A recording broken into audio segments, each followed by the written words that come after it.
It was her mother, Betty Joyce's mother Betty Joyce's mother. was an orphan train writer.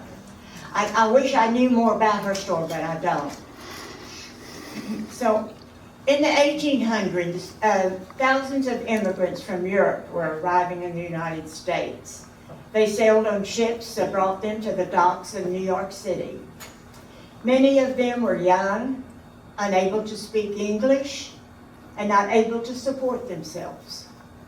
Many were desperate for finances and often ill. Some had children who they brought with them, and they had trouble feeding and clothing them and taking care of them. These children were often abandoned on the streets of New York City and left to beg and steal for food. There were several orphanages in New York City that housed many of these abandoned orphans. One such orphanage was the New York Foundling Home and was run by Catholic nuns. It housed many children that had been left on the street or brought in by police when they were caught stealing on the street. The home had very little money to care for the needs of these children, and the homes were very overcrowded. But there were some good people in New York City who realized the problem that existed and wanted to help these children survive and have a better life. And so they arranged for the railroad to give them a boxcar to carry these children out of New York. I think these boxcars had seats in them, and they often, and I think most of the time, they had a nun that traveled with these kids to take care of them and saw that they were not abused. So these trains went west to other states, including Texas. Before leaving New York, circulars would be sent to their destination and posted to announce their arrival with an explanation that these children could be adopted. However, they were often indentured and used as laborers. These orphan children were poor, frail, and found themselves in a very uncertain environment. Without proper care, their future was grim. This is a story of one of these scared, frail, yet resilient and young children. This is a story of a woman who overcame trials and statistics and became the matriarch of our family. This is the story of Christina LLoyd Shoppa. On December the 18th, 1900, a baby girl was born to two immigrants in New York City. Her father was Max Lindenmayer, whose birthplace is listed as Europe. Her mother was Delia Keller, and she was 22 years old at the time, and she was born in Ireland. Their romance didn't result in marriage, but it did result in the birth of a baby girl. Delia was homeless and had no way of providing for her baby, so she left her baby on the steps of the New York Foundling Home to be nourished and cared for by the nuns living there. The baby was named Christina Keller. One day in 1903, one of the railroad's boxcars was loaded with many children and left New York City, never to return again. Christina was about 3 years old, and alongside a 10-year-old boy named William J. Duckett, who was also from the New York Foundling Home, were two of these children. William held Christina on his lap on this long and tiresome journey. As they traveled across the United States and into Texas, they were displayed at stops along the way. There were some towns that shunned these children and didn't welcome them at all. And then there were some towns that had pity on them. One of the stopping places was Glidden, Texas, near Columbus, where Christina and William were taken by a Czech family who spoke no English, the Anton Holishowski family.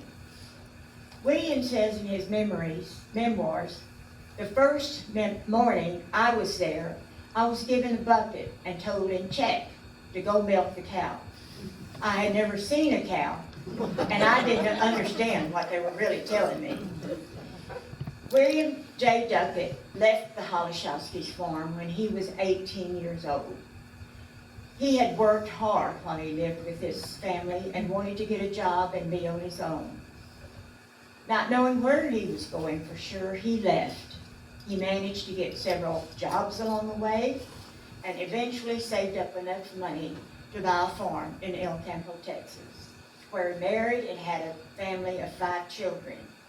2 sons became successful lawyers in El Campo. Despite taking him in, the Holishowskis never legally adopted Christina or William.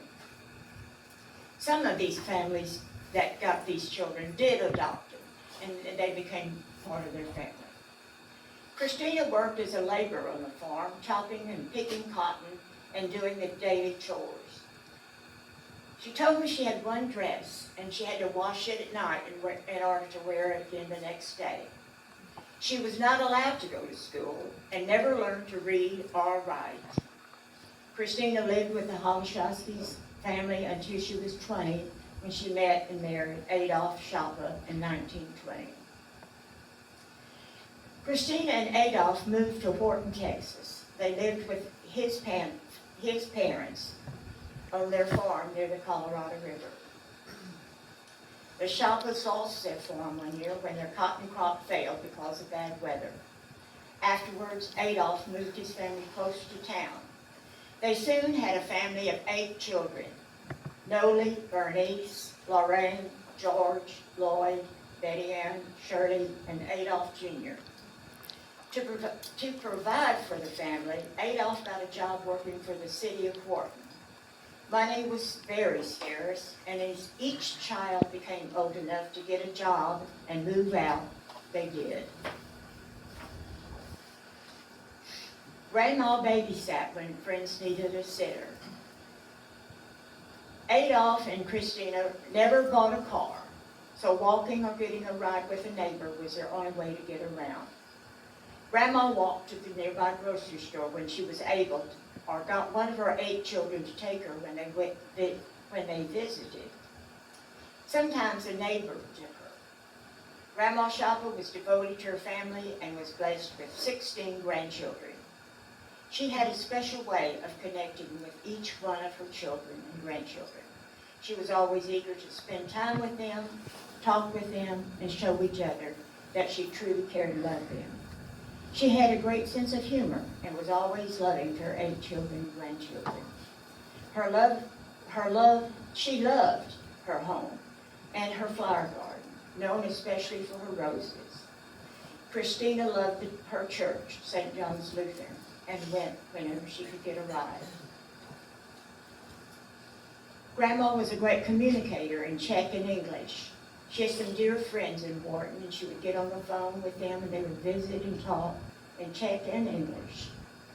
Whenever all the family got together, especially at Christmas and holidays, there was always a crowd in her little house, with lots of laughing, eating, and storytelling. 5 4 children loved Meemaw, they called her Meemaw, and looked forward to her visits. As long as I knew Grandma, I never heard her complain about any hardships that she had, and she never said that she was mistreated. Lloyd was Christina's 5th child, and growing up he longed to know more about his mother's past and what ultimately led to death. It was always his desire to learn more about his mother and his family ancestry. Soon after graduating from college and getting a job with Texaco, he was assigned a job in New York City. During this time, he visited Ellis Island, and where the records of immigrants entering America were maintained. He also hired a private investigator to see what he could find out about Christina's parents and her birth. A lot of the information in this story was a result of this trip. Before this time, Grandma didn't know what her parents' names were or what her birthday was. Someone had just made up a birthday date for her. Lloyd was grateful for this newfound information regarding Grandma's past, but always longed for more information and closure. Grandma lived her life without a birth certificate, and she never voted for president. Shirley Swinford is Christina and Adolph's seventh child and the only one of their 8 children still living today. She remembers going to her mother's on weekends with Ronnie, her husband, and their 3 children, 3 girls. Mama was always glad we were coming, she says. If she knew Ron was coming, she'd walk to the store and buy him some beer. She loved spoiling it. The girls would sleep with Mama, and they would giggle and tell Mama what they'd been doing all week. And Mama would tell them stories. Mama loved all her grandchildren. She was a very loving person, and I was blessed to have her for my mother. Grandma Shoppa passed away at the age of 86 on Thursday, April the 16th, 1987. She was buried in the Evergreen Memorial Park in Wharton, Texas, next to her beloved husband, LLoyd Shoppa. Christina Keller Shoppa was so loved, and the memories we have of her are cherished.